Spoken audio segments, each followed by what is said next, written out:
بسم اللہ الرحمن الرحیم۔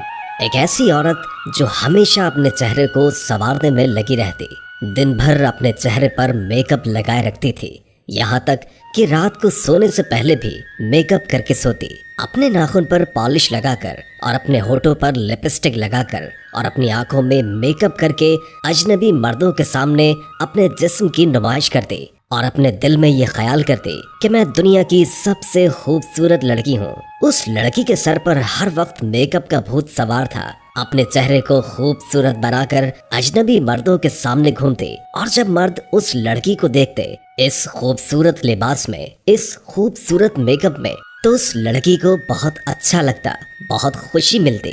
ایک مرتبہ ایک بزرگ فقیر اس لڑکی کے دروازے پر آتا ہے اور کہتا ہے کہ اللہ کے نام پر کچھ دے دو، میں غریب اور لاچار انسان ہوں۔ جو ہی اس عورت نے یہ آواز سنی، 10 روپے لے کر اس فقیر کے سامنے حاضر ہوئی۔ جو ہی اس فقیر نے اس عورت کے چہرے کو دیکھا، اس کی بے حیائی کو دیکھا، تو فقیر نے کہا، مجھے تمہارے پیسوں کی ضرورت نہیں، میں اللہ کے واسطے تم کو ایک مشورہ دیتا ہوں کہ پردے کی حالت میں رہا کرو اور اجنبی مردوں کے سامنے اتنا میک اپ کر کے نہ نکلا کرو۔ اتنا سننا تھا کہ وہ عورت غصے میں آ گئی اور کہا کہ تم ایک گھٹیا فقیر ہو اور مجھے مشورہ دیتے ہو، یہاں سے چلے جاؤ۔ فقیر یہ کہتا ہوا چلا گیا کہ مرنے کے بعد بہت برا انجام ہوگا، سنبھل جاؤ، سنبھل جاؤ۔ کچھ دنوں کے بعد اس لڑکی کا انتقال ہو جاتا ہے۔ چند دنوں کے بعد اسی گاؤں میں رہنے والی ایک پرہیزگار عورت نے اس کو خواب میں دیکھا اور اس عورت کے حالات کو دیکھ کر غم زدہ ہو گئی۔ جب صبح ہوئی تو اس عورت نے لوگوں کے سامنے اس بات کا تذکرہ کیا کہ میں نے فلاں عورت کو خواب میں دیکھا ہے، جو عورت بے پردہ رہا کرتی تھی اور آپ لوگوں کے سامنے اپنے جسم کی نمائش کرتی تھی۔ میں نے دیکھا کہ اللہ تبارک و تعالی نے اس عورت کے ہونٹ کاٹ دیے جن پر وہ لپسٹک لگایا کرتی تھی، ان آنکھوں کو نکال دیا جن میں وہ میک اپ لگایا کرتی تھی۔ اللہ تبارک و تعالی نے اس کے ناخن کھینچ لیے جن پر وہ نیل پالش لگایا کرتی تھی، اور اللہ تبارک و تعالی نے اس کی قبر میں بڑے بڑے سانپ مسلط کر دیے ہیں۔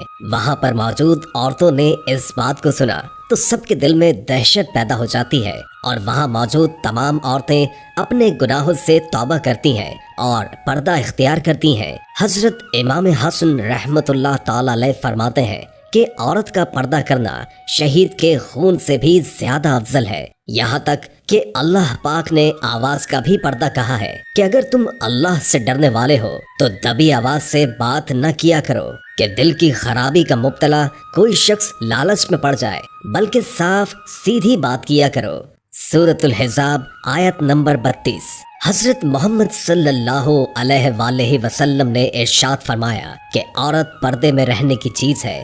جس وقت وہ پردے میں ہو کر باہر نکلتی ہے تو شیطان اس کو جھانک جھانک کر دیکھتا ہے۔ ایک اور حدیث میں حضرت محمد صلی اللہ علیہ وآلہ وسلم نے فرمایا کہ بناؤ سنگھار کر کے اترا اترا کر چلنے والی عورت کی مثال اس تاریکی کی ہے جس میں بالکل بھی روشنی ہی نہ ہو۔ مزید بات کرنے سے پہلے پیارا اسلام کو لائک کریں، چینل کو سبسکرائب کریں اور محفل دعا میں شامل ہونے کے لیے کامنٹ سیکشن میں اپنا نام تحریر کریں تاکہ آپ ہماری محفل دعا کا حصہ بن سکیں۔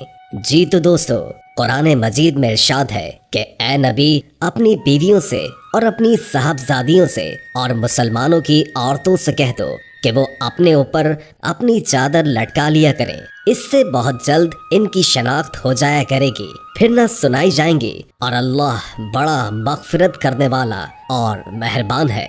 سورہ حزاب آیت نمبر 59۔ حضرت محمد صلی اللہ علیہ وآلہ وسلم کا ارشاد ہے، ایسی عورتیں پیدا ہوں گی جو کپڑے پہننے کے باوجود ننگی ہوں گی، یعنی باریک اور تنگ کپڑے ان کے جسم پر ہوں گے جن میں جانے والے ہیں۔ میں لڑکیوں سے کہنا چاہتا ہوں کہ جو لڑکیاں پردہ نہیں کرتی اور سوچتی ہیں کہ ہمارا ذہن صاف ہے، تو ان کے لیے عرض ہے کہ تمہارا ذہن ان سے زیادہ صاف نہیں ہو سکتا، اور پردے کا حکم انہیں بھی تھا۔